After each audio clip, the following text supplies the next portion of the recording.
പിറ്റേ ദിവസം രാവിലെ ക്യാങ്ങിന്റെ ഗുഡ് മോർണിംഗ് മെസ്സേജും വായിച്ചാണ് ജിയൂൺ ഉണരുന്നത്. ക്യാങ് അവളെ വിളിക്കാനായിട്ട് വീട്ടിലേക്ക് വന്നിട്ടുണ്ടാവും. അവൾക്ക് വേണ്ടിയിട്ട് കുറെ ഹെൽത്ത് സപ്ലിമെന്റ്സ് ഒക്കെ വാങ്ങിച്ചിട്ടുണ്ട്. ഒരു ബൊക്കെ ഒക്കെ കൊടുക്കും. ഓഫീസിൽ നമ്മുടെ റിലേഷൻഷിപ്പ് സീക്രട്ട് ആയിട്ട് വെക്കണം, ഇല്ലാന്നുണ്ടെങ്കിൽ എന്നെ വഴക്ക് പറഞ്ഞാലും എന്നെ അപ്രിഷിയേറ്റ് ചെയ്താലും എല്ലാം ആളുകൾ അത് വേറെ രീതിയിലായിരിക്കും കാണുന്നത്. അങ്ങനെ ഓഫീസിലേക്ക് വരാനായിട്ട് എനിക്ക് താല്പര്യമില്ല എന്ന് ജിയൂൺ അവൻ്റെ അടുത്ത് പറയും. അവൻ സമ്മതിക്കും. ഉച്ചയ്ക്ക് കഴിച്ചുകൊണ്ടിരിക്കുമ്പോൾ ക്യാങ്ങിന്റെ റിലേഷൻഷിപ്പ് സ്റ്റാറ്റസിനെ പറ്റിയാണ് അവർ സംസാരിക്കുന്നത്. കയ്യിൽ മോതിരം ഇല്ലാത്തതുകൊണ്ട് കല്യാണം കഴിഞ്ഞതാകാൻ വഴിയില്ല, ഗേൾഫ്രണ്ട് ഉണ്ടെന്ന് അറിയാവോ എന്നൊക്കെ നാരി ജിയൂണിന്റെ ചോദിക്കുമ്പോൾ ക്യാങ്ങിനെ പറ്റി അധികം കാര്യങ്ങൾ എനിക്കറിയത്തില്ല എന്ന് അവള് പറയും. അന്ന് നല്ല ഡ്രസ്സാണ് ജിയൂൺ ഇട്ടോണ്ട് വന്നേക്കുന്നത്, അവളുടെ കയ്യിൽ വന്നപ്പോൾ ഒരു ബൊക്കെ ഉണ്ടായിരുന്നു എന്നൊക്കെ നാരി ശ്രദ്ധിച്ചിട്ടുണ്ടായിരുന്നു. അതിനെപ്പറ്റി ചോദിക്കുമ്പോൾ ബൊക്കെ ഞാൻ എനിക്ക് വേണ്ടിയിട്ട് വെറുതെ വാങ്ങിയതാണ് വരുന്ന വഴിയെന്ന് ജിയൂൺ പറയും. ക്യാങ് ഉച്ചയ്ക്ക് കഴിക്കാൻ പോയില്ല എന്നറിയുന്നോടനെ അവളുടെ കയ്യിൽ നിന്ന് കുക്കീസ് നാരി അവന് കൊടുക്കും. പക്ഷെ അത് കഴിച്ചാൽ ജിയൂണിന് ഇഷ്ടപ്പെടത്തില്ല എന്ന് അവളുടെ മുഖഭാവത്തിൽ നിന്ന് ക്യാങ്ങിന് മനസ്സിലാവുന്നതുകൊണ്ട് എനിക്ക് കുക്കീസ് ഇഷ്ടമല്ല എന്നാണ് അവൻ പറയുന്നത്. മീറ്റിംഗ് തുടങ്ങി കഴിയുമ്പോൾ 1 മാസത്തിനുള്ളിൽ പ്രോഡക്റ്റിന്റെ ഡെമോ അറേഞ്ച് ചെയ്യണമെന്ന് അവൻ പറയും. 1 മാസം എന്ന് പറയുന്നത് വളരെ കുറച്ച് സമയമേ ഉള്ളൂ, അതിനുള്ളിൽ എങ്ങനെയാണ് എല്ലാം ശരിയാക്കുന്നതെന്ന് അവർ ചോദിക്കും. ഓവർസീസിൽ നിന്നൊക്കെയുള്ള ആളുകളെ വിളിക്കുന്നുണ്ട്. ജൂണും നാരിയും അവർ ചെയ്യാനുള്ളതൊക്കെ ഏകദേശം ചെയ്തിട്ടുണ്ട്. ജിയൂൺ മാത്രമാണ് ഇനി എല്ലാ ഡിപ്പാർട്ട്മെന്റ്സുമായിട്ട് കറക്റ്റായിട്ട് കോർഡിനേറ്റ് ചെയ്ത് കാര്യങ്ങളൊക്കെ ചെയ്യേണ്ടത്. എല്ലാവരും ഒരേ ബേസിൽ പോവുകയാണെങ്കിൽ തീർച്ചയായിട്ടും 1 മാസത്തിനുള്ളിൽ നമുക്കത് ചെയ്യാനായിട്ട് പറ്റും. ഇയാൾ ഈ മീറ്റിംഗ് കഴിയുമ്പോൾ എന്നെ പ്രോഡക്റ്റ് ഷോറൂമിൽ വന്ന് മീറ്റ് ചെയ്യണമെന്ന് ജിയൂണിന്റെ അടുത്ത് ക്യാങ് പറയുമ്പോൾ അവളെ വഴക്ക് പറയാനാണെന്ന് ബാക്കി രണ്ടുപേരും വിചാരിക്കും. പ്രസിഡന്റ് ഹാൻ മീറ്റിംഗ് വിളിച്ചിട്ട് ഉടനെ തന്നെ പുതിയ പ്രോജക്റ്റിന്റെ ഡെമോ കാണുമെന്ന് ഒഫീഷ്യൽസിനെ എല്ലാം അറിയിക്കും. അതിൽ ഒരാൾക്ക് സിബുവിനെ ഇഷ്ടമല്ല, അതുകൊണ്ട് അവനെതിരെ എന്തെങ്കിലും തെളിവ് കിട്ടുമോ എന്ന് നോക്കണമെന്ന് ഓൾറെഡി മാനേജർ കോവിഡ് എടുത്ത് പറഞ്ഞിട്ടുണ്ടായിരുന്നു. അയാൾക്ക് ഇതുവരെ ഒന്നും കണ്ടുപിടിക്കാൻ പറ്റിയിട്ടില്ല എന്നറിയുമ്പോഴത്തേക്കിനും നോയ്ക്ക് ദേഷ്യം വരും. ഈ ഒരു പ്രോജക്റ്റ് സക്സസ് ആവുകയാണെങ്കിൽ പിന്നീട് അങ്ങോട്ടേക്ക് എല്ലാ കാര്യങ്ങളും തീരുമാനിക്കുന്നത് പ്രസിഡന്റ് ഹാനും സിവും കൂടി ചേർന്നിട്ടായിരിക്കും. നമ്മുടെ VPക്ക് പ്രസിഡന്റ് ആകാൻ പറ്റത്തുമില്ല, പിന്നെ നമുക്കിവിടെ യാതൊരു സ്ഥാനവും കാണത്തില്ല. അങ്ങനെ സംഭവിക്കാതിരിക്കാനായിട്ട് എങ്ങനെയെങ്കിലും ആ ഒരു ഡെമോ ഫെയിൽ ആകാനായിട്ട് എന്തെങ്കിലും ചെയ്യണമെന്ന് അയാൾ മാനേജർ കോവിഡ് എടുത്ത് ആവശ്യപ്പെടും. അത് നമ്മുടെ കമ്പനിയെ ബാധിക്കത്തില്ലേ എന്ന് അന്നേരം മാനേജർ കോ തിരിച്ചു ചോദിക്കും. ഒരു ചെറിയ ഡെമോ ഫെയിലായി എന്ന് പറഞ്ഞിട്ട് കമ്പനി അത് ഒരു രീതിയിലും ബാധിക്കത്തില്ല. പക്ഷെ അങ്ങനെ സംഭവിക്കുകയാണെങ്കിൽ അതിന്റെ കുറ്റം മുഴുവൻ പ്രസിഡന്റ് ഹാനും സിവുനും ആണെന്ന് നമുക്ക് പറയുകയും ചെയ്യാം. രണ്ടുപേരെയും കമ്പനിയിൽ നിന്ന് മാറ്റാനും പറ്റും. എന്നിട്ട് നമുക്ക് ആ പ്രോജക്റ്റ് ഹാൻഡിൽ ചെയ്യാനും പറ്റുമെന്ന് അയാൾ കോവിഡ് എടുത്ത് പറയും. അതുകൊണ്ട് എന്തെങ്കിലും എത്രയും പെട്ടെന്ന് സിവുവിനെതിരെ കണ്ടുപിടിക്കണമെന്ന് അയാൾ വീണ്ടും ആവശ്യപ്പെടും. ഞാൻ പറഞ്ഞ ആളെ കോൺടാക്ട് ചെയ്തിട്ട് ഒരു മീറ്റിംഗ് അറേഞ്ച് ചെയ്യാനും അയാൾ കോവിഡ് എടുത്ത് പറയുന്നുണ്ട്. മാനേജർ കോയാണ് ഒരു രീതിക്കും കോപ്പറേറ്റ് ചെയ്യാത്തത്, അതുകൊണ്ടാണ് പല കാര്യങ്ങളും ഡിലേ ആവുന്നത്. അത് മനസ്സിലാവുമ്പോഴത്തേക്കിനും പ്രസിഡന്റിനെ കൊണ്ട് മാനേജർ കോവിഡ് എടുത്ത് പറയിക്കാമെന്ന് ക്യാങ് ജിയൂണിന്റെ അടുത്ത് പറയും. 10th ക്ലാസ് കഴിയുമ്പോൾ നോയും കുട്ടി ഒരു ബാറ്റിംഗ് കേജിലേക്കാണ് ജെയിൻ പോകുന്നത്. അവൻ ജയിക്കുവാണെങ്കിൽ അവനെ ഡേറ്റ് ചെയ്യാൻ സമ്മതിക്കണം എന്നാണ് ജെയിൻ ആവശ്യപ്പെടുന്നത്. ഞാനാണ് ജയിക്കുന്നതെങ്കിൽ എനിക്കും ഒരു ആവശ്യമുണ്ടെന്ന് നോവ പറയും. അവളാണ് ശരിക്കും ജയിക്കുന്നത്. അവനോട് അവളുടെ പ്രൈവറ്റ് ട്യൂട്ടർ ആകാനാണ് നോവ ആവശ്യപ്പെടുന്നത്. ജെയിൻ സമ്മതിക്കും. സീനിയർ ഒഫീഷ്യൽ നോവ പറഞ്ഞ കാര്യം ആലോചിച്ചുകൊണ്ടിരിക്കുകയാണ് മാനേജർ കോ. അന്നേരം പ്രസിഡന്റിന്റെ കോൾ വരും. ജിയൂണിനെ ഹെൽപ്പ് ചെയ്യാൻ വേണ്ടിയിട്ട് നോവയെ ടാസ്ക് ഫോഴ്സിലേക്ക് പറഞ്ഞു വിടണം എന്നാണ് അവർ പറയുന്നത്. ക്യാങ് പറഞ്ഞിട്ടാണ് പ്രസിഡന്റ് വിളിക്കുന്നതെന്ന് കോയ്ക്ക് മനസ്സിലാവും. അയാൾക്ക് ദേഷ്യമാവും. അയാളാകെ ഫ്രസ്ട്രേറ്റഡ് ആയിട്ട് ജൂണിന് മെസ്സേജ് അയക്കും. ഞാനൊരു കാര്യം പറഞ്ഞിട്ട് എനിക്ക് ഇതുവരെ മറുപടി കിട്ടിയിട്ടില്ല, ഇയാൾക്ക് പ്രൊമോഷൻ ഒന്നും വേണ്ടേന്നാണ് അയാൾ ചോദിക്കുന്നത്. ഫൈനലായിട്ട് എന്താണ് അവൾ ചെയ്യാൻ ഉദ്ദേശിക്കുന്നതെന്നൊക്കെ നോവ എടുത്ത് ജിയൂൺ പറയും. ഇയാൾക്ക് എന്തെങ്കിലും ഐഡിയ ഉണ്ടോ എന്ന് ചോദിക്കുമ്പോൾ എനിക്ക് റിമോട്ടായിട്ട് കുക്ക് ടോപ്പ് കൺട്രോൾ ചെയ്യണമെന്നുണ്ടായിരുന്നു, പക്ഷെ ആ ഒരു സജഷൻ പറഞ്ഞപ്പോൾ അതൊന്നും നടക്കത്തില്ല എന്ന് എന്നോട് പറഞ്ഞതെന്ന് നോവ പറയുന്നത് കേൾക്കുമ്പോൾ ഇതിൽ നമുക്ക് അത് ഇൻകോർപ്പറേറ്റ് ചെയ്യാനായിട്ട് പറ്റും. എന്തിനാണ് ആരെങ്കിലും പറയുന്നത് കേട്ടിട്ട് അത് പറ്റത്തില്ല എന്ന് വിചാരിക്കുന്നത്? ആ ഐഡിയ ഇട്ട് മുന്നോട്ട് പോകാനായിട്ട് പറഞ്ഞ് അവളെ പ്രോത്സാഹിപ്പിക്കും. ഇതുവരെ പറഞ്ഞതെല്ലാം ഡെവലപ്മെന്റ് ടീം റെഡി ആക്കിയിട്ടുണ്ട്. പക്ഷെ ജിയൂൺ ലാസ്റ്റ് പറഞ്ഞത് കൂടി ചെയ്യണമെങ്കിൽ ഈ 1 മാസം തികയാതെ വരും. അതിന് വേണ്ടിയിട്ട് വേറൊരാളെ റിക്രൂട്ട് ചെയ്യേണ്ടി വരും. അയാള് എക്സ്പേർട്ടും ആയിരിക്കണം. അതല്ലാതെ അതിപ്പോൾ ചെയ്യാൻ പറ്റത്തില്ല, മാറ്റി വെക്കേണ്ടി വരുമെന്ന് അവർ പറയുന്നത് കേൾക്കുമ്പോൾ ഒരാളെ കൊണ്ടുവരാൻ ഞാൻ ശ്രമിക്കാമെന്ന് ജിയൂൺ അവരോട് പറയും. അന്ന് രണ്ടുപേർക്കും ഒരേ സമയത്ത് ഇറങ്ങാൻ പറ്റുന്നില്ല. ക്യാങ്ങിന് കുറച്ചു നേരം കൂടി വർക്ക് ചെയ്യേണ്ടതായിട്ടുണ്ട്. ഒരുപാട് സമയം ഒരുമിച്ച് സ്പെൻഡ് ചെയ്യാൻ കിട്ടുന്നില്ല എന്ന് മനസ്സിലായതുകൊണ്ട് വീക്കെൻഡിൽ ഡേറ്റിന് പോയാലോ എന്ന് ക്യാങ് ജിയൂണിന്റെ അടുത്ത് ചോദിക്കും. അവൾ സന്തോഷത്തോടെ സമ്മതിക്കും. ജൂൺ അന്ന് അവന്റെ ഫ്രണ്ട്സിനെ മീറ്റ് ചെയ്യും. അതിലൊരാൾക്ക് പ്രൊമോഷൻ കിട്ടിയതിന്റെ പാർട്ടിയാണ്.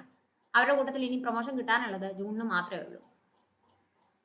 പ്രൊമോഷൻ കിട്ടിയ ആളുടെ കോളേജിലെ സീനിയർ ആയിരുന്നു ഇവിടെ ടീം ലീഡർ ആയിട്ടുണ്ടായിരുന്നത്. അവന് വേണ്ടിയിട്ട് സംസാരിക്കുകയൊക്കെ ചെയ്തിട്ടുണ്ടായിരുന്നു. മറ്റൊരാൾക്ക് പ്രൊമോഷൻ കിട്ടിയതും ടീം ലീഡർ സപ്പോർട്ട് ചെയ്തതുകൊണ്ടാണെന്നൊക്കെ അവരുടെ സംസാരത്തിൽ നിന്ന് അവന് മനസ്സിലാവും. അവൻ അന്നേരം തന്നെ പുറത്തു പോയി മാനേജർ കോയ്ക്ക് ഞാൻ ശരിക്കും എന്താണ് ചെയ്യേണ്ടതെന്ന് പറഞ്ഞ് മെസ്സേജ് അയക്കും. അങ്ങനെ വീക്കെൻഡ് ആവും. ജിയൂണും സിവും കൂടി ഡേറ്റിന് പോകും. എപ്പം മുതലാണ് എന്നെ ഇഷ്ടപ്പെട്ടു തുടങ്ങിയതെന്ന് ജിയൂൺ അവൻ്റെ അടുത്ത് ചോദിക്കും. എപ്പം മുതലാണെന്ന് എക്സാക്റ്റ് ആയിട്ട് എനിക്ക് പറയാൻ അറിയത്തില്ല. ഏതോ ഒരു പോയിന്റിൽ ഇയാളെ കാണുമ്പോഴെല്ലാം ഞാൻ അറിയാതെ ചിരിക്കുന്നുണ്ടെന്ന് റിയലൈസ് ചെയ്തു എന്ന് അവൻ പറയും. ജിയൂൺ നോക്കുമ്പോൾ അവളുടെ അനിയൻ അങ്ങോട്ടേക്ക് വരുവാണ്. പെട്ടെന്ന് തന്നെ അവനെയും വിളിച്ചുകൊണ്ട് അടുത്തുള്ള ഷോപ്പിലേക്ക് കയറും. അനിയന്റെ ഫ്രണ്ട് ആണെങ്കിൽ അവനെയും കൂട്ടി അങ്ങോട്ടേക്ക് തന്നെ കയറും. അനിയനെ കണ്ടിട്ട് അവൾ കുനിഞ്ഞിരിക്കും. എൻ്റെ അനിയനാണെന്ന് ക്യാങ്ങിൻ്റെ അടുത്ത് പറയുന്നുണ്ട്. ക്യാങ് ആണെങ്കിൽ അനിയനെ നോക്കി ചിരിച്ചുകൊണ്ട് നിൽക്കുകയാണ്. ഇവിടെ കുനിഞ്ഞ് അവൻ കാണാതെ ഒരുവിധം വാതിലെടുത്ത് ചെന്ന് പുറത്തേക്ക് പോകും. അനിയൻ നോക്കുന്നുണ്ടെ ഒരാൾ അവനെ നോക്കി ചിരിച്ചുകൊണ്ട് പുറത്തേക്ക് പോകുന്നു. ആളെ ഞാൻ എവിടെയോ കണ്ടിട്ടുണ്ടല്ലോ എന്ന് അവൻ ആലോചിക്കുന്നുണ്ടെങ്കിലും അവന് കിട്ടത്തില്ല. അവനവിടുന്ന് തൊട്ടപ്പുറത്തെ ഷോപ്പിലേക്കാണ് കയറുന്നത്. അവിടെ ചെല്ലുന്നുണ്ടെ അവിടെ നിൽക്കുന്ന പെൺകുട്ടികള് ഗായയുടെ ആൽബത്തിനെ പറ്റിയൊക്കെയാണ് സംസാരിക്കുന്നത്.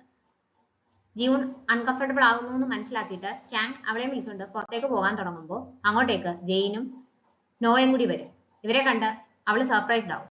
ഇതൊക്കെ എപ്പോഴാണ് സംഭവിച്ചത്? നമ്മൾ ഒന്നിച്ച് ക്യാങ്ങിനെ കുറ്റം പറയുവരെ ചെയ്തതല്ലേ? എന്നാൽ ബേസ്ബോൾ ഗെയിമിന് പോയപ്പോഴൊക്കെ നിങ്ങൾ ഡേറ്റ് ചെയ്യായിരുന്നോ എന്നൊക്കെ നോ ചോദിക്കുമ്പോൾ അന്നൊന്നും ഡേറ്റ് ചെയ്യില്ലായിരുന്നു, ഇതിപ്പോൾ സംഭവിച്ചതാണെന്ന് ജിയൂൺ ഉറപ്പ് കൊടുക്കും. ഇത് എത്ര റിസ്കി ആയിട്ടുള്ള റിലേഷൻഷിപ്പ് ആണെന്ന് എനിക്കറിയാം, എന്നിട്ട് പോലും അതിന് ജിയൂൺ തയ്യാറായിട്ടുണ്ടെങ്കിൽ ക്യാങ്ങിനെ അത്രമാത്രം ഇഷ്ടപ്പെടുന്നു എന്നാണ് അതിന്റെ അർത്ഥം എന്ന് നോവയ്ക്ക് മനസ്സിലാവും.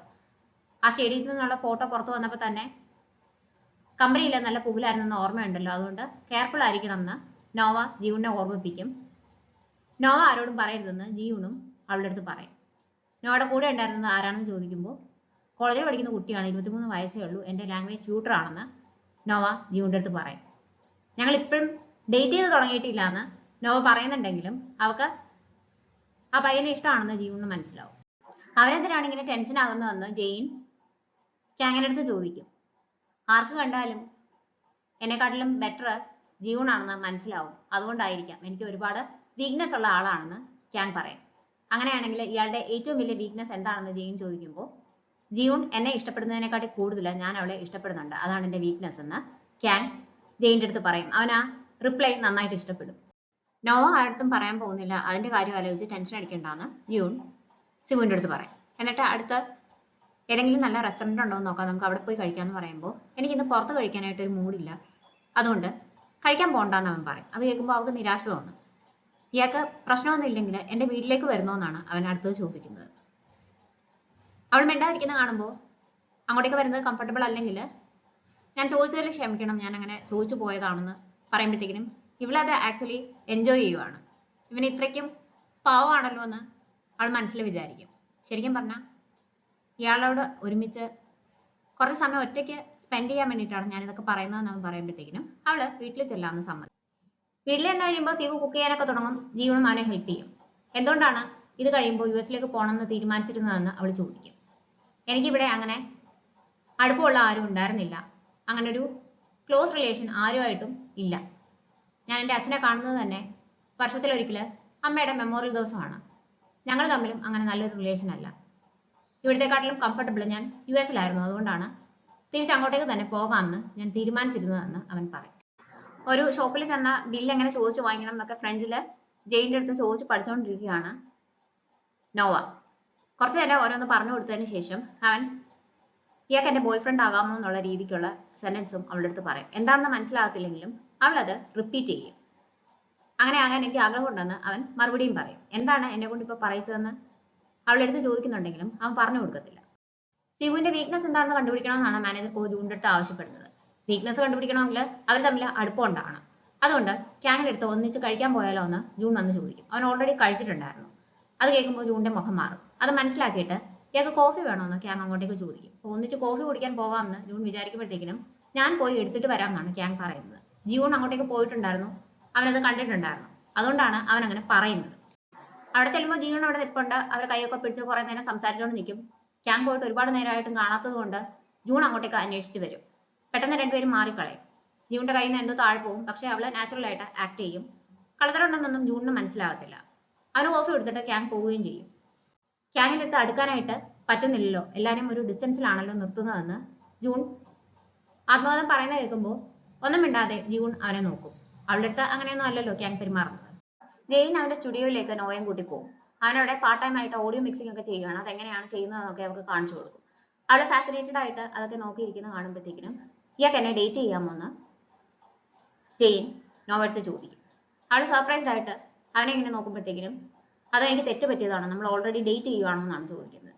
എന്നിട്ട് അവൻ നോയെ കിസ് ചെയ്യാനായിട്ട് പോകുമ്പോഴത്തേക്കിനും ഒരു പെൺകുട്ടി അങ്ങോട്ടേക്ക് വരും. ഇത് ആരാണെന്ന് ചോദിച്ചിട്ടാണ് വരുന്നത്. പെട്ടെന്ന് നോവ മാറിക്കളയും. അവൻ എന്താ പറയാനായിട്ട് തുടങ്ങുമ്പോൾ അവൾക്ക് പെട്ടെന്ന് അവളും എക്സ് ബോയ് ഫ്രണ്ടും കൂടി ബ്രേക്കപ്പ് ആയ ആ ദിവസമാണ് ഓർമ്മ വരുന്നത്. ഈ പെൺകുട്ടി ആരാണ്, ഈ പെൺകുട്ടി കാരണമാണോ എന്നോട് ബ്രേക്കപ്പ് ആയതെന്നൊക്കെയാണ് ഈ വന്ന പെൺകുട്ടി ചോദിക്കുന്നത്. നിങ്ങൾ തമ്മിൽ സംസാരിക്കുന്നു പറഞ്ഞിട്ട് നോവ പുറത്തേക്ക് പോകും. ജെയിൻ അവളുടെ പുറകെ ചെല്ലും. അത് ഇയാളുടെ എക്സ് ഗേൾ ഫ്രണ്ട് അല്ലായിരുന്നോ, നിങ്ങൾ എപ്പോഴാണ് ബ്രേക്കപ്പ് ആയതെന്ന് നോവ അവനോട് ചോദിക്കും. ഇയാളുടെ ബ്രേക്കപ്പ് സംഭവിച്ച ഏകദേശം അതേ സമയത്താണ് എൻ്റെ അതും സംഭവിച്ചതെന്ന് അവൻ പറയും. അപ്പോൾ അധികം നാളൊന്നും ആയിട്ടില്ല. ഇയാള് എന്തിനാണ് ആ കുട്ടി അങ്ങനെ വിഷമിപ്പിച്ചതെന്നൊക്കെ പറഞ്ഞിട്ട് ഇവള് അവൻ്റെ അടുത്ത് ദേഷ്യപ്പെടും. കാരണം അവളുടെ മനസ്സിൽ കൂടി അവളുടെ ബ്രേക്കപ്പാണ് കടന്നു പോകുന്നത്. ആ പെൺകുട്ടി എന്ത് മാനസികാവസ്ഥയിലായിരിക്കും ഇയാളെ കാണാൻ വന്നതെന്ന് അറിയാമോ? ഒരിക്കൽ പോലും ആ കുട്ടിയുടെ ഭാഗത്ത് നിന്ന് ചിന്തിക്കാത്ത എന്താണെന്നൊക്കെ ചോദിക്കുമ്പോൾ എനിക്ക് ആ കുട്ടിയോടുള്ള ഫീലിങ്സ് ഒക്കെ നഷ്ടപ്പെട്ടു എന്നാണ് അവൻ ഉടനെ പറയുന്നത്. അവളുടെ എക്സ് ബോയ് ഫ്രണ്ട് പറഞ്ഞ അതേ വാചകങ്ങളാണ്. അതും കൂടെ കേൾക്കുമ്പോൾ നോയ്ക്ക് ദേഷ്യം കൂടും. എത്ര നിസ്സാരമായിട്ടാണ് ഇയാള് ഇതൊക്കെ പറയുന്നത്. ആ കുട്ടി എന്തുമാത്രം വിഷമിച്ചിട്ടുണ്ടെന്ന് എപ്പോഴെങ്കിലും ആലോചിച്ചിട്ടുണ്ടോ? ഒരു റിലേഷൻഷിപ്പ് എന്ന് പറയുമ്പോൾ എപ്പോഴും സ്നേഹത്തോടെ ഒന്നും പോകാൻ പറ്റിയെന്ന് വരത്തില്ല. പക്ഷെ നമ്മളുടെ ഭാഗത്ത് നിന്ന് എഫേർട്ട് ഉണ്ടെങ്കിൽ ആ റിലേഷൻഷിപ്പ് നന്നായിട്ട് കൊണ്ടുപോകാൻ പറ്റുമെന്ന് അവൾ പറയുന്നത് കേൾക്കുമ്പോഴത്തേക്കിനും എഫേർട്ട് ഇടേണ്ടി വന്നാൽ അത് നല്ലൊരു റിലേഷൻ അല്ല എന്നാണ് അർത്ഥം എന്ന് ജെയിൻ തിരിച്ചു പറയും. ഇയാളെ ശാലമാണ്, ഇയാളുടെ അടുത്ത് സംസാരിക്കാൻ എനിക്ക് താല്പര്യമില്ല എന്ന് പറഞ്ഞിട്ട് നോവ അവിടുന്ന് പോകും.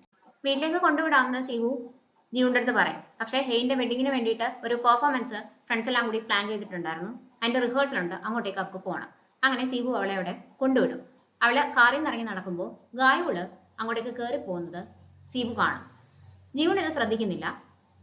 ഗായുള് കയറി പോയടത്തേക്ക് തന്നെയാണ് ജിയൂണും പോകുന്നതെന്ന് ക്യാൻ കാണും. ഹേജിന്റെയും അടുത്ത് നിൽക്കുന്ന ഫ്രണ്ടിന്റെ മുഖത്ത് എന്തോ പന്തികേട് കണ്ടിട്ടാണ് ജിയൂൺ തിരിഞ്ഞു നോക്കുന്നത്. നോക്കുമ്പോൾ ഗായുള് ഒന്നും സംഭവിക്കാത്ത കൂട്ട് അവളെയും കൈ കാണിച്ച് അവിടെ ഇരിക്കുകയാണ്. പെർഫോമൻസ് ചെയ്യാമെന്ന് ഏറ്റ ഒരു ഫ്രണ്ട് എന്തോ കാര്യം കൊണ്ട് പിന്മാറും. കാര്യങ്ങളെല്ലാം അറിഞ്ഞിട്ട് ഗായുള് അങ്ങോട്ടേക്ക് ഹേജിന്റെ അടുത്ത് പറയുന്നതാണ്, എനിക്ക് പെർഫോമൻസ് ചെയ്യാൻ താല്പര്യമുണ്ടെന്ന്. അവന്റെ കൂടി ഫ്രണ്ടാണ് ഹേജ്. എന്നോട് നിങ്ങൾ ഇതിനെപ്പറ്റി ഡിസ്കസ് ചെയ്യാത്തത് തന്നെ എനിക്ക് സങ്കടം തരുന്ന കാര്യമാണെന്നും അവൻ പറയുന്നുണ്ട്. പക്ഷേ അവനോട് സംസാരിക്കാൻ ജിയൂൺ താല്പര്യം കാണിക്കുന്നതേ ഇല്ല. സംസാരിച്ച സമയം കളയാതെ നമുക്ക് പ്രാക്ടീസ് തുടങ്ങാമെന്ന് പറഞ്ഞിട്ട് അവനെ നോക്കി ചിരിക്കുവോ കൈ കാണിക്കുവോ ഒന്നും ചെയ്യാതെ അവൾ അവിടെ പോയിരുന്ന് റിഹേഴ്സൽ ചെയ്യാനായിട്ട് തുടങ്ങും. എല്ലാം കഴിഞ്ഞിട്ട് അവർ പോകാനായിട്ട് തുടങ്ങുമ്പോൾ ഗായുള് പുതിയ വണ്ടി വാങ്ങി നമുക്ക് എല്ലാവർക്കും കൂടി അതിൽ തിരിച്ചു പോകാം, ഗായുള് കൊണ്ടുവിടുമെന്ന് ഫ്രണ്ട് പറയുമ്പോൾ അത് എതിർക്കാനായിട്ട് ജിയൂണിന് പറ്റുന്നില്ല.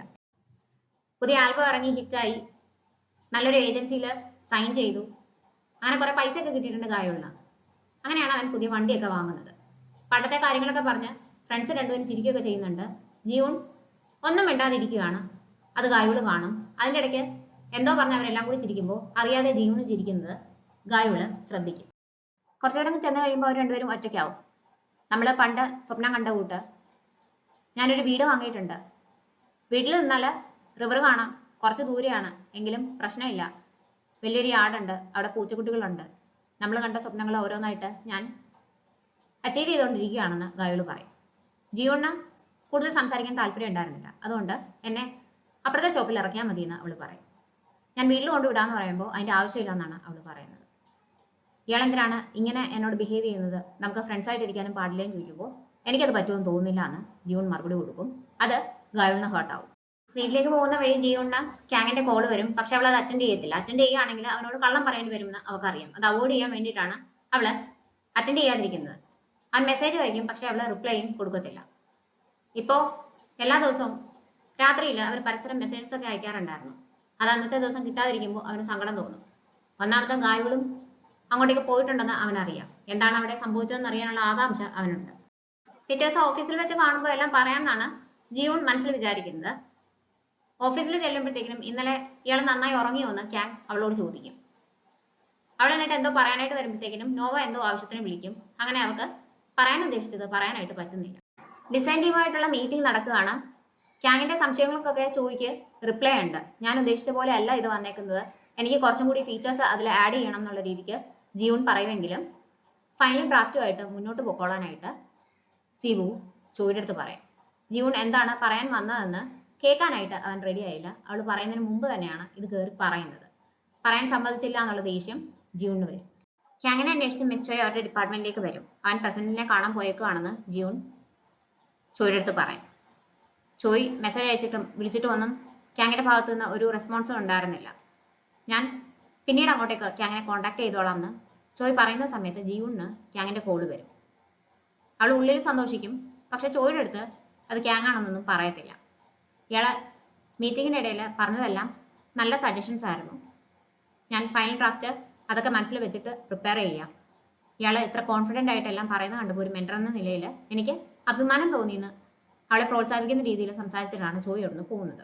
ഡെവലപ്മെന്റ് ടീം പറഞ്ഞതനുസരിച്ച് ടീമിലേക്ക് ഒരാളുടെ കൂടി ആവശ്യമുണ്ട്, അയാളൊരു AI എക്സ്പേർട്ട് ആയിരിക്കണം എന്നൊക്കെ ക്യാങ്ങിന്റെ അടുത്ത് ജിയൂൺ പറഞ്ഞിട്ടുണ്ടായിരുന്നു. അതിന് പറ്റിയ ആള് ലീ ആണെന്ന് ക്യാങ് അവളോട് പറയും. അങ്ങനെ ജിയൂൺ ലീയെ മീറ്റ് ചെയ്യാനായിട്ട് വരും. ഈ ലീ ആണ് ക്യാങ്ങിനെ പറ്റി ഉണ്ടായിരുന്ന തെറ്റിദ്ധാരണയൊക്കെ മാറാൻ വേണ്ടിയിട്ട് എല്ലാവർക്കും മെസ്സേജ് ഒക്കെ അയക്കുന്നത്. പ്രപ്പോസൽ കാണിച്ചു കഴിയുമ്പോൾ അവനാകെ എക്സൈറ്റഡ് ആവും. എനിക്കിത് ചെയ്യാനായിട്ട് താല്പര്യമുണ്ടെന്ന് പറയുമ്പോൾ നമുക്ക് 1 മാസത്തെ സമയമുള്ളൂ, അതുകൊണ്ട് ഇയാളുടെ ലീവ് എക്സ്റ്റെൻഡ് ചെയ്യാതെ കുറച്ച് നേരത്തെ വന്ന് ജോയിൻ ചെയ്യാൻ പറ്റുമോന്ന് ജിയൂൺ ചോദിക്കും. അവൻ സമ്മതിക്കും. അവൾ അവിടെ നിന്ന് ഇറങ്ങി കഴിയുമ്പോൾ ഈ ഒരു കാര്യം പറഞ്ഞിട്ട് ക്യാങ്ങിന് മെസ്സേജ് അയക്കും. പക്ഷെ അവൻ വീട്ടിലേക്ക് പോകുമ്പോഴത്തേക്കിനും നോയുടെ കോള് വരും. ലീ കോൾ അറ്റൻഡ് ചെയ്തിട്ട് പറഞ്ഞ കൂട്ട് തന്നെ ഞാൻ ടാസ്ക് ഫോഴ്സിൽ ജോയിൻ ചെയ്യാമെന്ന് സമ്മതിച്ചിട്ടുണ്ടെന്ന് അയാളോട് പറയും. തിരിച്ച് വീട്ടിലേക്ക് വരുമ്പോൾ അവളെ വെയിറ്റ് ചെയ്ത് നിൽക്കുന്ന ക്യാങ്ങിനെയാണ് ജിയൂൺ കാണുന്നത്. അവളെ പറയാൻ വന്നത് സമ്മതിക്കാത്തതിന്റെ ദേഷ്യം ജിയൂണിനുണ്ടെന്ന് ക്യാങ്ങിന് മനസ്സിലാവും. അവൾക്ക് ഹേർട്ടായെന്ന് അവള് സമ്മതിക്കും. എന്തിനാണ് അങ്ങനെ ചെയ്തതെന്ന് ചോദിക്കുമ്പോൾ വീണ്ടും നിങ്ങൾ അതിനെപ്പറ്റി പരസ്പരം സംസാരിച്ചുകൊണ്ടിരുന്നെങ്കിൽ അതൊരു കോൺഫ്ലിക്റ്റ് ആയിട്ട് മാറുമായിരുന്നു. അതുകൊണ്ടാണ് ഫൈനൽ ഡ്രാഫ്റ്റ് ചെയ്തുകൊള്ളാനായിട്ട് ഞാൻ പറഞ്ഞത്. ഫൈനൽ ഡ്രാഫ്റ്റ് വന്നു കഴിയുമ്പോൾ നമുക്കതിൽ ചേഞ്ചസ് വരുത്തണം എന്ന് പറയാമെന്ന് ക്യാങ് അവളോട് പറയും. ഒരു പക്ഷേ ഇതിലും സ്ട്രിക്റ്റ് ആയിട്ട് ഇനി എന്തെങ്കിലും കാര്യം വരുമ്പോൾ ഞാൻ ഇയാളുടെ അടുത്ത് ബിഹേവ് ചെയ്യും, വർക്കിന്റെ കാര്യത്തിൽ ഞാൻ അങ്ങനെ തന്നെ ആയിരിക്കും എന്ന് ക്യാങ് അവളെ ഓർമ്മിപ്പിക്കും. അതിലവർക്ക് പ്രശ്നമൊന്നുമില്ല. പക്ഷെ അവർ തമ്മിൽ ഡേറ്റ് ചെയ്യുന്നത് കൊണ്ട് അത് അംഗീകരിക്കാൻ അവർക്ക് കുറച്ച് ബുദ്ധിമുട്ടുണ്ട്. അവളുടെ ഫേവറേറ്റ് ചിക്കൻ ഫ്രൈ ഒക്കെ വാങ്ങിയാണ് ജിയൂൺ വീട്ടിലേക്ക് പോകാൻ തുടങ്ങുന്നത്. വീട്ടിലേക്ക് വരാൻ താല്പര്യമുണ്ടോ എന്ന് ജിയൂണിന്റെ അടുത്ത് ചോദിക്കും. ചെല്ലാൻ അവൻ സമ്മതിക്കും. അവൾ പ്ലേറ്റ് എടുക്കാനായിട്ട് പോകുമ്പോൾ അവൾക്ക് ഗായോളുടെ മെസ്സേജ് വരും. അത് സീവു കാണും. കല്യാണം കഴിയുന്നത് വരെയെങ്കിലും നമുക്ക് ഫ്രണ്ട്സ് ആയിട്ട് ഇരുന്നുകൂടെ എന്നാണ് അവൻ മെസ്സേജ് അയച്ചേക്കുന്നത്. ഇത് പക്ഷേ ജിയൂൺ അറിയുന്നില്ല. തലേദിവസം എന്താണ് സംഭവിച്ചതെന്ന് ചോദിക്കണമെന്ന് സീവുനുണ്ട്. അവളൊന്നും പറയാതെ അങ്ങോട്ടേക്കൊന്നും ചോദിക്കാനും വയ്യ. നാളെ റിഹേഴ്സലിൽ പോകാതിരിക്കാൻ പറ്റുമോ എന്ന് അവസാനം അവൻ ചോദിക്കും. ഒരുപാട് നാൾ കൂടിയിട്ടാണ് ഞാൻ ഡ്രംസ് ഒക്കെ ചെയ്ത് നോക്കുന്നത്. ഇന്നലെ റിഹേഴ്സലിൽ ചെന്നപ്പോൾ നല്ല ബുദ്ധിമുട്ടായിരുന്നു. ഇതെന്റെ ബെസ്റ്റ് ഫ്രണ്ടിന്റെ കല്യാണമാണ്. ഈ ഒരു പെർഫോമൻസ് അവർക്ക് വേണ്ടി ചെയ്യാൻ ഞങ്ങളെല്ലാം വാക്ക് കൊടുത്തതാണ്. അതുകൊണ്ട് എന്തായാലും പോയേ പറ്റത്തുള്ളൂ. എന്താ കാര്യം എന്ന് അവൾ തിരിച്ചു ചോദിക്കും. സൂപ്പർ മാർക്കറ്റിൽ നാളെ പ്രത്യേകമായിട്ട് ഒരു കോംബോ ഓഫർ കാണുമെന്ന് കേട്ടു, അങ്ങോട്ടേക്ക് പോകാൻ വേണ്ടിയിട്ടായിരുന്നു എന്ന് അവൻ പറയും. അങ്ങനെയാണെങ്കിൽ റിഹേഴ്സൽ കഴിഞ്ഞിട്ട് നമുക്ക് അങ്ങോട്ടേക്ക് പോകാമെന്ന് അവൾ പറയുകയും ചെയ്യും. ഇതാണ് ഗായോളിനെ കണ്ടെന്ന് പറയാൻ പറ്റിയ അവസരം എന്ന് അവൾ മനസ്സിൽ വിചാരിക്കുന്നുണ്ടെങ്കിലും അന്ന് പറയേണ്ട, പിറ്റേ ദിവസം പറയാമെന്ന് അവൾ അവസാനം തീരുമാനിക്കും. ബോട്ടിൽ തുറക്കുമ്പോൾ അതിലെ ഡ്രിങ്ക്സ് എല്ലാം കൂടി സീവുവിന്റെ മുഖത്തും കോട്ടിലും എല്ലാം വീഴും. അങ്ങനെ അവൻ ഡ്രസ്സ് ചേഞ്ച് ചെയ്യാനായിട്ട് പോകും. അവനെ ഇടാൻ ഭാഗത്തിന് എന്തെങ്കിലും ഉണ്ടോന്ന് ജിയൂൺ നോക്കുമ്പോഴത്തേക്കിനും ഒരു ടവൽ വേണമെന്ന് സീവു അവളോട് പറയും. അങ്ങനെ ക്യാങ്ങിന്റെ ഫോണിലേക്ക് മിസ്റ്റോയുടെ ഒരു കോള് വരും. പുറകെ ഒരു മെസ്സേജും വരും. നമ്മൾ ഫോണിൽ സംസാരിച്ച കാര്യത്തെ പറ്റി ആലോചിച്ചായിരുന്നു, എന്താണ് തീരുമാനം എന്നാണ് ചോദിച്ചേക്കുന്നത്. ഇത് ഇവർ രണ്ടുപേരും അറിയുന്നില്ല. ജിയൂണും ക്യാങ്ങും അന്നത്തെ നൈറ്റ് ഒന്നിച്ചാണ് സ്പെൻഡ് ചെയ്യുന്നത്.